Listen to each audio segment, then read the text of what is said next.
I bought the mirror at a thrift store near my college. It was the kind of place that always smelled like old books and mothballs, with shelves stacked high with chipped mugs and faded picture frames. I was a sophomore, living in a cramped dorm room with cinder block walls and barely enough space for a bed and a desk. I wanted something to make the place feel less like a cell, and when I saw the mirror, I thought it would do the trick. It was old, with a thick wooden frame and a few scratches on the glass, but it had a kind of charm. I didn't think much about where it came from. I just liked the way it looked. The first night I hung it up, I felt a little uneasy. I chalked it up to being tired from classes and work. But over the next week, I started noticing weird things. Sometimes, when I looked in the mirror, my reflection seemed off. It would smile when I wasn't, or blink a second after I did. I told my roommate, but she just laughed and said I was being dramatic. She said maybe I was just stressed out, or maybe the mirror was warped from age, but the feeling didn't go away. In fact, it got worse. I started to avoid looking in the mirror at night. I'd catch myself glancing at it out of the corner of my eye, half expecting to see something I shouldn't. Sometimes, I'd wake up in the middle of the night and see the mirror from my bed, and I'd swear I saw movement in the glass, even though the room was still. One night, I woke up and saw my reflection standing at the foot of my bed. I know how that sounds, but I swear it was real. I sat up, and the reflection just stood there, grinning. I turned on the light, and it was gone. My heart was pounding so hard I thought I might be sick. I tried to tell myself it was just a nightmare, but it felt too real. The next day, I tried to get rid of the mirror. I took it off the wall and put it in the hallway, planning to take it back to the thrift store. But when I came back from class, it was hanging on the wall again. My roommate swore she hadn't touched it. She looked a little freaked out too, but tried to play it off. "Maybe you just forgot you brought it back in," she said. But I knew I hadn't. After that, things got worse. I started blacking out for short periods. I'd look at the clock and realize an hour had passed, but I couldn't remember what I'd been doing. I'd find weird messages written on my bathroom mirror in lipstick, things like, "Let me in," or "I see you." My roommate started acting strange too. She said she saw someone else's face in the mirror. Someone who looked like me, but wasn't. She started sleeping with the light on and avoided our room as much as she could. One night I woke up to the sound of whispering. It was soft, almost like someone was talking through the wall. I sat up and realized it was coming from the mirror. I couldn't make out the words, but the tone was urgent, almost pleading. I got out of bed and walked over to the mirror. My reflection was there, but it wasn't moving the way I was. It was just staring at me, eyes wide and unblinking. I reached out to touch the glass, and for a split second I thought I felt something cold and wet on the other side. I tried to smash the mirror the next day. I hit it with a hammer, and it shattered. But when I looked down, my reflection was still staring up at me from the broken pieces. I swept up the shards and threw them in the dumpster behind the dorm. But that night, I found a single piece of the mirror on my pillow. I don't know how it got there. My roommate moved out a few days later. She said she couldn't take it anymore. I tried to get assigned a new room, but the housing office said there was nothing available. I started sleeping in the lounge or at friends' places, anywhere but my own room. But even then, I'd catch glimpses of my other self in windows or shiny surfaces. Sometimes, I'd see her smiling at me, even when I wasn't. I started to wonder if I was losing my mind. I went to the campus health center and talked to a counselor. She said it sounded like stress and suggested I try meditation. I didn't tell her about the mirror. I didn't think she'd believe me. The last straw was when I woke up in the middle of the night and found myself standing in front of the bathroom mirror, holding a piece of broken glass. I didn't remember getting out of bed, and I didn't know how I got the glass. There was a message written on the mirror in lipstick, "Almost home." I dropped the glass and ran out of the room. I spent the rest of the night sitting in the hallway, too scared to go back inside. I moved out of the dorm that weekend. I left everything behind, including the mirror. But even now, I sometimes see my other self in windows or shiny surfaces. I still don't know if it was the mirror or something else, but I don't keep mirrors in my room anymore. I don't even like looking at my reflection in store windows. Sometimes I catch a glimpse of her just for a second, and she's always smiling. To this day, I don't know what really happened. Maybe it was all in my head. Maybe I was just stressed out and lonely, and my mind played tricks on me. But sometimes late at night, I hear whispering coming from the bathroom, even though I live alone now. I try not to listen. I try not to look. But sometimes I can't help myself. And every time I do, I see her waiting. I moved to New Orleans last year, right after I landed my first real job. The apartment I found was in one of those old buildings with high ceilings, creaky wood floors, and windows that rattled every time a streetcar rolled by. It was the kind of place that felt like it had 100 stories, and I was just one more person passing through. The rent was cheap, which should have been my first warning, but I was just happy to have a place of my own. The apartment came partially furnished, which basically meant there was a bed frame, a rickety dresser, and this huge old mirror in the bedroom. The mirror was the first thing I noticed when I moved in. It was tall, with a heavy gold frame that looked like it belonged in a museum. The glass was a little cloudy, and no matter how much I wiped it down, it never seemed to get completely clean. I figured it was just old, like everything else in the building. The first few weeks were normal. I was busy unpacking, getting used to my new job and exploring the city. I didn't have many friends yet, so I spent a lot of time at home, watching TV or reading in bed. Sometimes when I walked past the mirror, I'd get this weird feeling like someone was watching me. I told myself it was just nerves from living alone for the first time.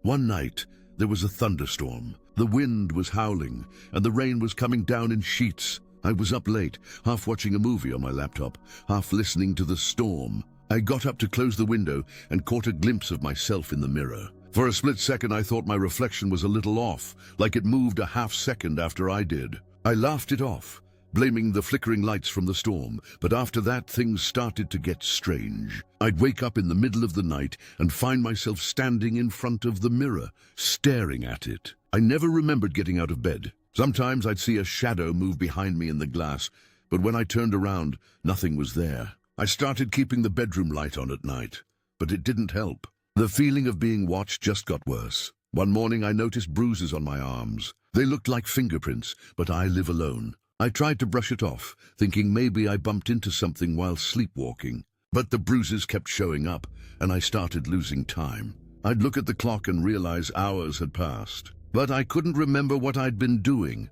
I started researching the building and found out there had been a few deaths in my apartment over the years. Nothing that made the news, just old records, people who'd lived alone and died suddenly. I asked my landlord about the mirror, but he just shrugged and said it had always been there. I tried covering the mirror with a sheet, but every morning the sheet would be on the floor. I even moved it to the closet, but somehow it always ended up back in the bedroom. I started recording myself at night, hoping to catch myself moving the mirror. But the videos would always cut out or get corrupted. The worst night was when I woke up and saw my reflection smiling at me, even though I wasn't smiling. I froze. I couldn't move. My reflection started to wave, slow and deliberate, while I stood there shaking. I finally managed to run out of the room and spent the rest of the night on the couch. I moved out a week later. I left everything behind, including the mirror. But the nightmares haven't stopped. Sometimes I see my reflection move out of the corner of my eye, even in other people's mirrors. I still don't know what was in that apartment or what it wanted from me. All I know is I'll never trust a mirror again. I used to work as a night manager at a hotel just outside of town. It wasn't a fancy place, just a 3-story building with faded carpets and a lobby that always smelled faintly of coffee and cleaning supplies. Most nights were quiet. I'd check in a few late guests, answer the occasional call about a broken air conditioner, and spend the rest of my shift watching old sitcoms on the tiny TV behind the desk. I liked the peace and the routine, but there was one room I always dreaded getting calls about, room 217. The first time I heard about the mirror in 217, it was from a guest who came down to the front desk around midnight. She looked pale and shaken, clutching her phone in one hand and her purse in the other. She said she'd seen a woman in the mirror, someone standing right behind her, even though she was alone in the room. I tried to reassure her, told her maybe it was just a trick of the light or a bad dream, but she insisted. She wanted a different room, and I gave her one without asking any more questions. After that, I started paying attention. Every few weeks, someone would complain about that room. Sometimes it was the mirror, sometimes it was cold spots or strange noises at night. One guy said he woke up to find the bathroom mirror completely fogged up, even though he hadn't taken a shower. Another woman said she felt cold hands on her shoulders while she was brushing her teeth. I started to wonder if there was something wrong with the plumbing or the heating, but maintenance never found anything. One night, I had to check the room myself. A guest had checked out early, leaving a note at the desk that just said, "Couldn't sleep." She wouldn't leave me alone. I grabbed the master key and went up to 217. The hallway was empty and quiet, the kind of quiet that makes your ears ring. When I opened the door, the room felt colder than the rest of the floor. I walked in, turned on the lights and looked around. Everything seemed normal. The bed was made, the TV was off, the bathroom door was open. But when I looked in the big mirror above the dresser, I thought I saw a pale face in the corner just for a second. I blinked and it was gone. I tried to shake it off. I told myself I was just tired, that I'd let the stories get to me. But as I was leaving, I felt a sudden chill, like someone had opened a window behind me. I turned around, but the room was empty. I locked the door and went back downstairs, trying to forget about it. A few days later, I was talking to Maria, one of the housekeepers who'd worked at the hotel for years. I asked her if she'd ever noticed anything strange about 217. She gave me a look and said, "That room is cursed. Everyone knows it." She told me a story about a woman who died in that room decades ago, back when the hotel was still new. Some people said her spirit was trapped in the mirror, that she couldn't leave. Maria said she always cleaned that room as quickly as possible and never looked in the mirror if she could help it. After that, I started avoiding 217 whenever I could. But sometimes I had no choice. One night the hotel was almost full and a guest checked in late, asking for a quiet room. The only one left was 217. I hesitated, but I didn't want to seem superstitious, so I handed over the key. A few hours later, the phone at the front desk rang. It was the guest in 217. She sounded scared, her voice barely above a whisper. She said she'd seen a woman in the mirror, standing right behind her, and now she couldn't sleep. I offered to move her to another room, but she said she was too afraid to leave. I told her I'd come up and check on her. When I got to the room, she was sitting on the bed, wrapped in a blanket, staring at the mirror. She said the woman was gone now, but she could still feel her in the room. I looked in the mirror, but all I saw was my own tired face. I tried to reassure her, but I could tell she didn't believe me. She left the next morning without saying goodbye. After that, I started having dreams about the mirror. In the dreams, I'd be standing in front of it, but my reflection wouldn't move. Sometimes I'd see someone else's face in the glass, a woman with long dark hair and hollow eyes. I'd wake up sweating, my heart racing, and it would take me a few minutes to remember where I was. One night, I decided to try and move the mirror out of the room. I figured maybe if I got rid of it, the complaints would stop. I waited until the hotel was quiet, then went up to 217 with a screwdriver and a dolly. The mirror was bigger than I remembered, and when I tried to lift it, it wouldn't budge. It felt like it was glued to the wall. I tried unscrewing the brackets, but the screws wouldn't turn. I started to feel stupid, standing there in the middle of the night, fighting with a piece of furniture. But then I felt a cold breeze on the back of my neck, and I heard a whisper so soft I almost thought I imagined it. "Don't." I dropped the screwdriver and backed out of the room. I locked the door and didn't go back for the rest of my shift. The last night I worked at the hotel, I got another call from 217. This time, the guest said she'd seen the woman in the mirror and that she'd felt someone touch her neck. I went up to check, even though I didn't want to. The room was freezing, colder than I'd ever felt it. I looked in the mirror, and for a split second, I saw a woman standing behind me, her hand reaching out. I felt something cold and clammy on my neck, like a handprint. I turned around, but the room was empty. I quit the next day. I didn't give a reason. I just packed up my things and left. I still think about that mirror sometimes, and I wonder if anyone else has seen her. I never went back to that hotel, and I never will. Sometimes, when I'm alone at night, I catch a glimpse of something in the bathroom mirror. A shadow, a flicker of movement, a face that isn't mine. I try to tell myself it's just my imagination, but I can still feel that cold hand on my neck, and I remember the whisper, "Don't."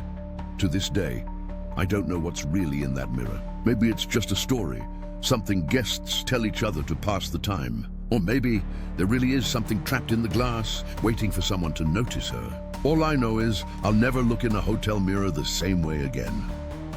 When my grandmother died, I inherited a few of her things. Most of it was old jewelry, some faded photographs, and a couple of boxes of knickknacks. But the one thing my mom insisted I take was the big antique mirror that had always hung in my grandmother's bedroom.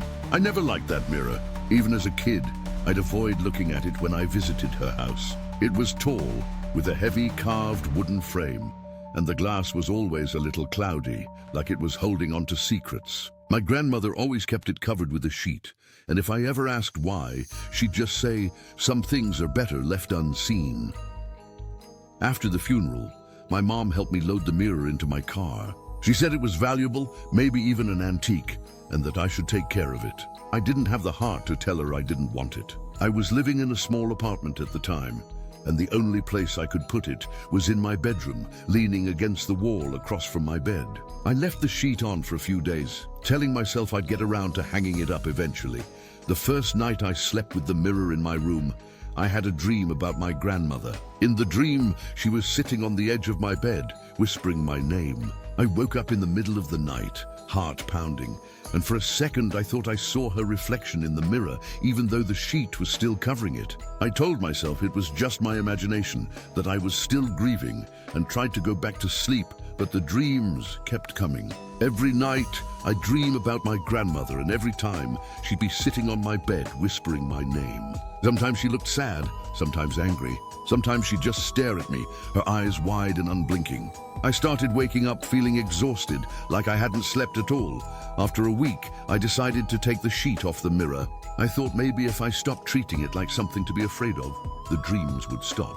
The glass was even cloudier than I remembered, and when I looked at my reflection, it seemed a little off, like I was looking at a version of myself from a different life. I tried to ignore it. That night, I woke up to the sound of someone whispering my name. It was so soft, I almost thought I was dreaming.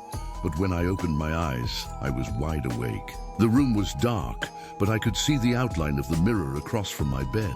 I stared at it, trying to convince myself there was nothing there. But then I saw movement in the glass. It was quick, just a flicker, but enough to make my skin crawl.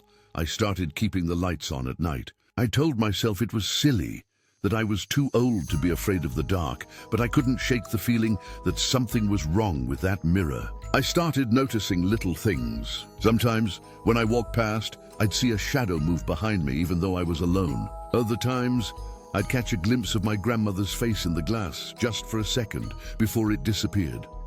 My girlfriend Emily came over one night. She noticed the mirror right away. "That thing is creepy," she said, half joking. I laughed it off, but I could tell she didn't like it. Later, when we were getting ready for bed, she stopped in front of the mirror and stared at it for a long time. "Did you see that?" she asked suddenly. "See what?" I said. "I thought I saw someone else's face in the mirror. It looked like an old woman." I tried to play it off, but I could tell she was freaked out. After that, Emily refused to sleep in my room if the mirror was uncovered. She said it gave her nightmares. I started spending more and more time staring into the glass, convinced my grandmother was trying to tell me something. I'd sit on the edge of my bed for hours, just watching my reflection, waiting for something to happen. One night, I fell asleep in front of the mirror. I dreamed I was trapped inside the glass, banging on it, trying to get out. I could see my own body sitting on the bed, staring blankly at the mirror, but no matter how hard I screamed, no one could hear me. When I woke up, I was drenched in sweat, and my throat was raw, like I'd been screaming for real. I called my mom and told her about the dreams. She was quiet for a long time, then finally said, "There's something I never told you about that mirror. Your grandmother got it from her mother, and she always said it was cursed. She believed something got trapped inside during a séance when she was young. That's why she always kept it covered." I didn't know what to say. I wanted to get rid of the mirror, but I was afraid to touch it. I started sleeping on the couch, but even then I'd hear my name whispered at night. Sometimes I'd wake up and find myself standing in front of the mirror, staring into the glass, with no memory of how I got there. The last straw was when Emily found me sitting in front of the mirror, unresponsive. She said my reflection was smiling, even though I wasn't. She shook me awake, and for a second I didn't recognize her. I felt like I was still trapped inside the glass, looking out at the world through someone else's eyes. We got rid of the mirror after that. Emily helped me carry it out to the curb, and I left it there for the garbage truck. I watched from the window as the sun came up, half expecting to see my grandmother's face in the glass one last time. But it was just my own reflection, looking tired and scared. It's been months since I got rid of the mirror, but sometimes I still hear my name whispered at night. I don't know if it's all in my head or if something really did come through that glass. I try not to think about it. I keep all the mirrors in my apartment covered now, just in case. To this day, I still wonder what would have happened if I'd kept the mirror. Sometimes, when I'm walking past a store window or looking into a puddle, I catch a glimpse of something that doesn't quite look like me. And every time I remember my grandmother's words, some things are better left unseen.